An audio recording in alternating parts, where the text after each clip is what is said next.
Bonjour, c'est Amélie du blog Famille Épanouie. Alors aujourd'hui on est mardi, nous sommes encore à La Rochelle. Il est à peu près 11h30 là. Et puis je suis à la plage avec les garçons pendant que Fabien travaille à l'appartement.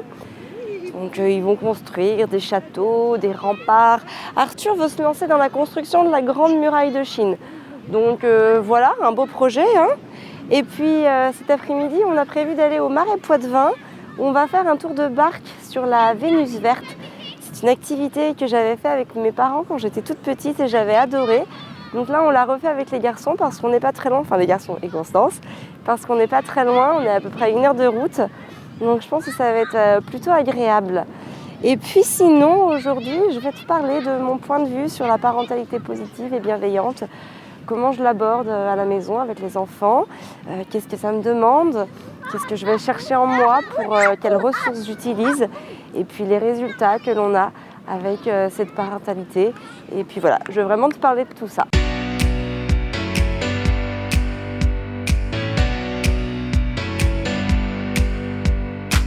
Now here it comes, I don't wanna see it tonight. Cause when it runs, I can't really beat it. I just don't need this tonight. I said I'm going, but I'm gonna be back. Yes, I'm gonna be back.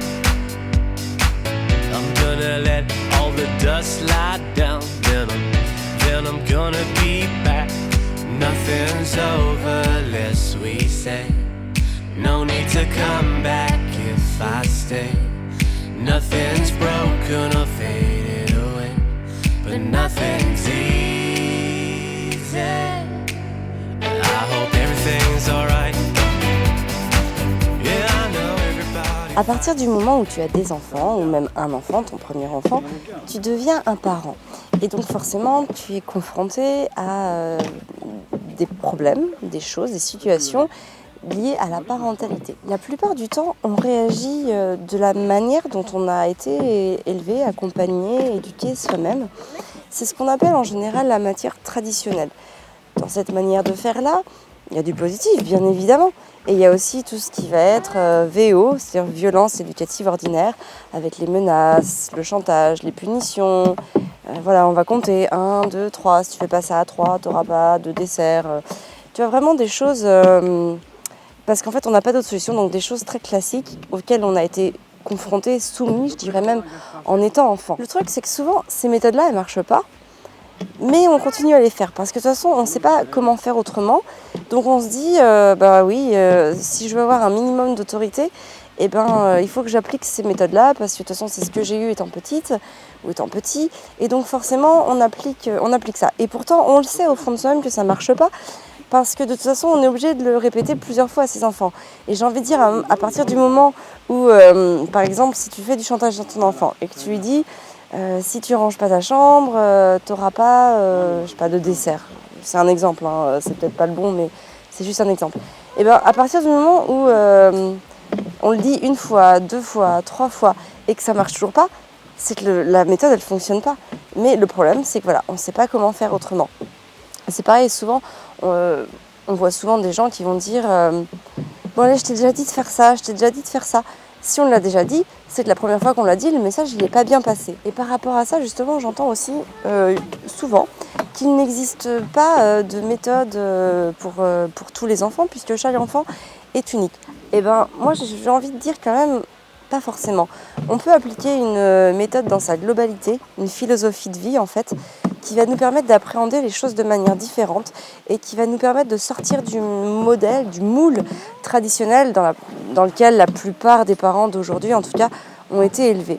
Et cette méthode, elle demande beaucoup de ressources de soi-même. C'est une méthode pour le parent qui est beaucoup plus difficile à mettre en œuvre. Ça, il faut clairement en avoir conscience parce que, en tout cas, nous, on le vit au jour le jour.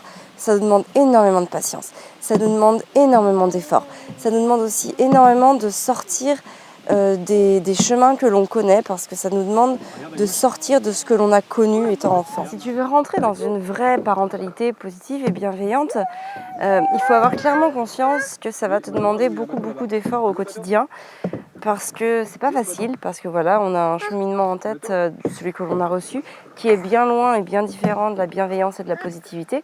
Et puis qu'aussi on fait aussi en fonction de ses propres limites, parce que des fois on est fatigué, des fois on manque de patience, des fois on a une journée dure avec, au boulot, avec son conjoint, parce qu'on s'est pris la tête avec quelqu'un, parce qu'il y a plein de choses qui fait que des fois notre patience elle est mise à rude épreuve et qu'on n'a plus envie d'être patiente pour son enfant.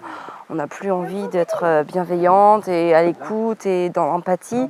Et puis c'est normal, on est des êtres humains, donc après il ne faut pas non plus toujours vouloir être dans le contrôle. Je veux dire, la parentalité positive et bienveillante, je pense que c'est une philosophie de vie.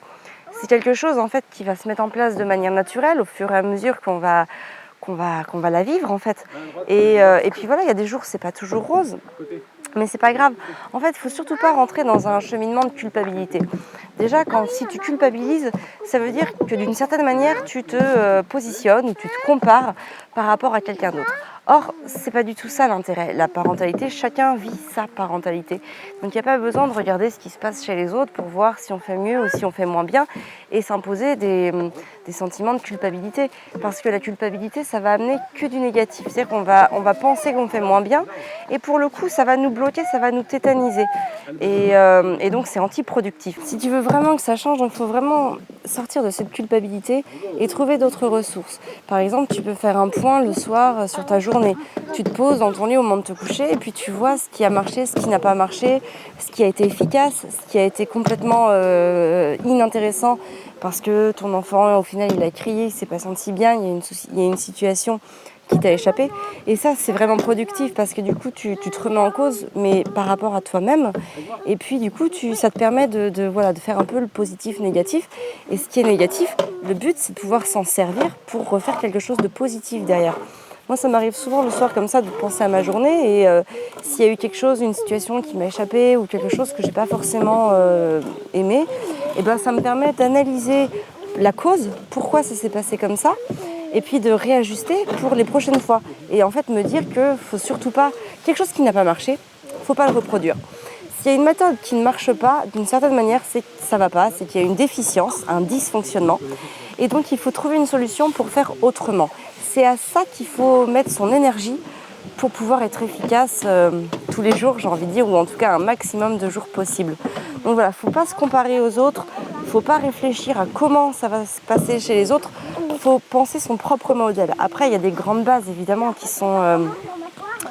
peuvent être évidemment égales pour toutes, j'ai envie de dire. C'est-à-dire que la bienveillance, c'est des grands principes. C'est-à-dire qu'on va comparer, on prend son enfant d'égal à égal, on essaye d'avoir des relations qui soient gagnant-gagnant. On respecte aussi au maximum son enfant. On n'utilise pas de menaces, ni de chantage, ni de punition.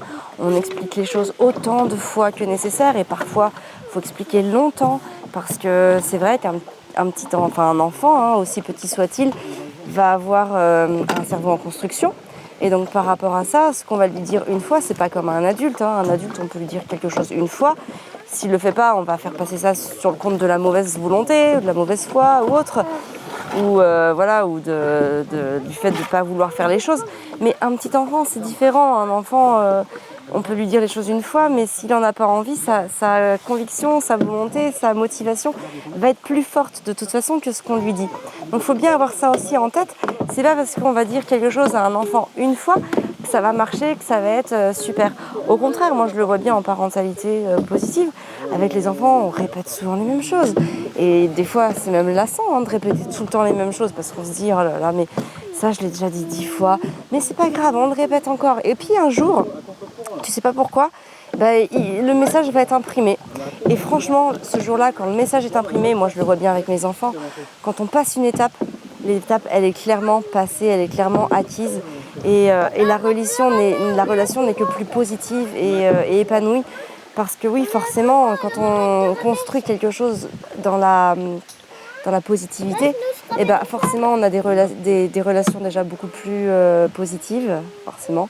Et puis on construit quelque chose de très fort aussi. Donc ça, c'est vraiment très très important. Mais c'est vrai que mon retour après 4 ans et demi de pratique intensive de la parentalité positive et bienveillante, je peux dire aujourd'hui que c'est pas tous les jours facile et que ça va demander chercher loin en soi pour trouver les ressources nécessaires pour rester un maximum constant et bienveillant envers ses enfants. C'est un travail quotidien, c'est quelque chose qui se met en place au fil des jours et il faut pas, j'ai envie de dire, un de mes plus grands conseils, si tu veux réussir à mettre toi aussi en place chez toi une parentalité positive et bienveillante, c'est de pas avoir peur parfois de faire de travers, ça arrive à tout le monde. Il ne faut pas se dire voilà, on a tout raté parce que une situation nous échappait.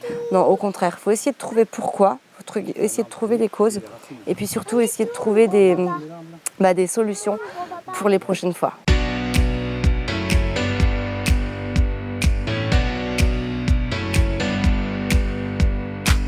Now here it comes, I don't wanna see it tonight. Ça y est, on est rentré à la maison et on va passer notre dernière soirée de vacances ce soir ici dans notre petit appartement avec nos jolies plumes de banc.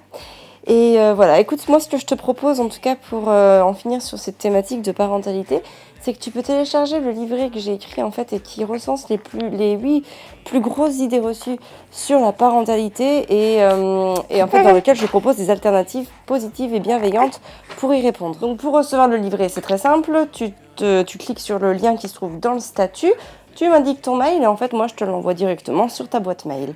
Et puis voilà, surtout, n'hésite pas à aimer et partager la vidéo. Elle peut servir à un grand nombre de parents, notamment des parents qui ont des doutes ou des remises en question par rapport à leur parentalité, ou du moins qui voudraient peut-être essayer quelque chose de plus positif avec leurs enfants pour essayer de construire des relations plus épanouies, plus profondes, plus vraies et puis plus agréables aussi, tout simplement. Donc voilà, aime, partage la vidéo et puis tu peux bien sûr t'abonner à la vidéo. Alors ça c'est plus pour toi. Ça te permet en fait de recevoir à chaque fois les notifications sur mes sorties de vidéos et de pouvoir interagir beaucoup plus rapidement avec moi. Sur ce, je te souhaite une très belle journée. Prends soin de toi et de tes enfants.